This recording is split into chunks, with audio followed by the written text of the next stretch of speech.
for my teammates. And if I want to be that, and I know I'll go down in history, I'll look back in 20 years and be like, yeah, the reason why we watching women's basketball is not just because of one person, it's because of me too, and I want y'all to realize that. Like, it's not just because of one person.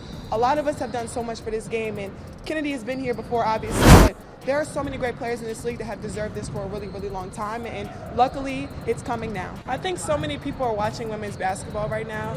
It all started from the national championship game, and I've been dealing with this for 2 years now. Reebok just pulled out of a multi-million-dollar deal with Angel Reese, and people are calling it a meltdown. Imagine this.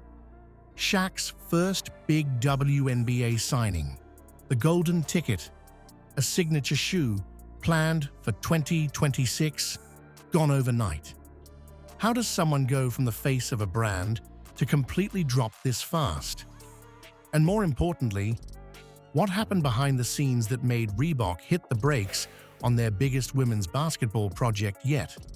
Let's break down why hype wasn't enough to save Reese from this shocking cutoff. Quick favor before we move on. If you appreciate this content, consider giving this video a like and subscribing to the channel. Believe it or not, more than 92% of viewers haven't subscribed yet.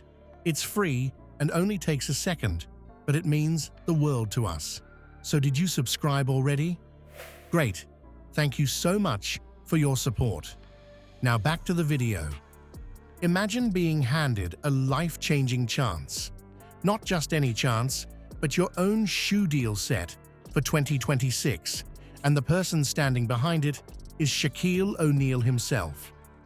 That's the kind of push Angel Reese had in her corner. This wasn't just some standard endorsement. This was meant to lock her in as the first major WNBA player under Reebok's big rebrand, putting her face, her story, and her game at the front of their entire campaign. Think about it. Commercials, billboards, product lines, and even that coveted signature shoe. All of it was lined up before she'd even settled into her professional rhythm. From the start, it looked like Reebok was building her up to be their golden ticket into women's basketball. Reebok clearly wanted to make a statement. They weren't just sliding Reese into a lineup of small athlete promotions. They gave her the role as centerpiece, training content, public appearances, jerseys paired with their gear. Everything screamed future star. They were banking on her charisma and ability to connect with fans, because she didn't just bring numbers on the court, she brought views, followers, and charisma that translated into sales. For a brand that hadn't held much ground in the basketball market for years, she was their chance to come back in a massive way. All the signs pointed to Reese becoming not just another athlete with a deal, but the face of a new era for Reebok. But then came the cracks, and they didn't take long to show. While the hype machine was running, whispers started spreading about her inconsistency on the court and whether or not she could really serve as a leader at the pro level. These weren't harmless comments either. Questions about her effort, about her ability to handle pressure, and about her role in the locker room began circling. Timing couldn't have been worse, because these rumors were building right as the sneaker plans were rolling forward. A brand can handle a young player going through growing pains, but when it looks like a pattern, that changes things completely. The tension snapped in ways nobody expected. Out of nowhere, stories broke about her refusing to go on certain road trips with her team.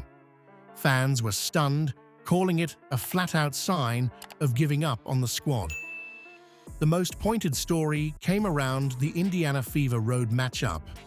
This was a game everyone was circling, because Caitlin Clark and Reese's names had already been linked since their college rivalry.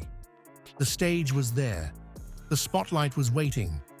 But the buzz quickly died after reports said Reese didn't even travel. That instantly turned what could have been a marquee matchup into a headline about absence. For a company banking on her star power, choosing not to show up became far more damaging than than just a missed game. And it wasn't only the fans paying attention. Executives in Reebok's offices caught every detail. When investors and decision-makers start asking why their new face of the franchise isn't living up to the commitment, things get shaky real quick. Brands aren't just buying statistics, they're buying loyalty, dependability, and the image of someone who will consistently show up. If your name is plastered on a billboard, but you're seen as someone who quits on the team, that image loses its shine fast. And for Reebok, the shine wasn't optional. It was the whole point of signing her. Then another bomb hit. Reports started surfacing about legal trouble, connected not to individual play, but to her contract itself. The alleged lawsuit from the Chicago Sky suddenly widened the problem. It wasn't all about court performance anymore. Now people were talking about breach of obligation, commitments left unfulfilled, and bigger questions about reliability. From a sponsor's view, that's a nightmare. A player who draws headlines for basketball is one thing, but a player who draws headlines for lawsuits tied directly to her team, that crosses into dangerous territory for any partnership. So, when Reebok finally pulled the trigger and walked away, it wasn't simply because she had a rough stretch of games. This retreat was about bigger risks. To attach their comeback campaign to an athlete already carrying instability would have been like building on sand. They decided it was better to cut ties early instead of pushing forward and possibly getting dragged into more drama later. The truth is, Reese went from Shaq's golden ticket to being viewed as a gamble. Just months after being hyped as the new centerpiece, she was labeled as an unreliable bet, too risky for a company trying to save its brand image. And while the loss of the deal lands hard on her, there's another conversation that comes from all this. It forces us to look at what sponsors really want when they crown someone their franchise star. Reese's downfall shows just how fragile hype really is. Fans can be excited, sponsors can pump money, but if the results don't match and dependability slips, everything crumbles fast. A flashy shoe deal or a viral moment isn't enough when the foundation looks shaky. Sponsors aren't just paying for stats on a scoreboard. They're investing in trust, leadership, and someone who can show consistency game after game. That's what sells shoes, tickets, and jerseys. And here's the part that makes you think. If Shaq's first big WNBA star can lose it all this quickly, who out there is truly safe?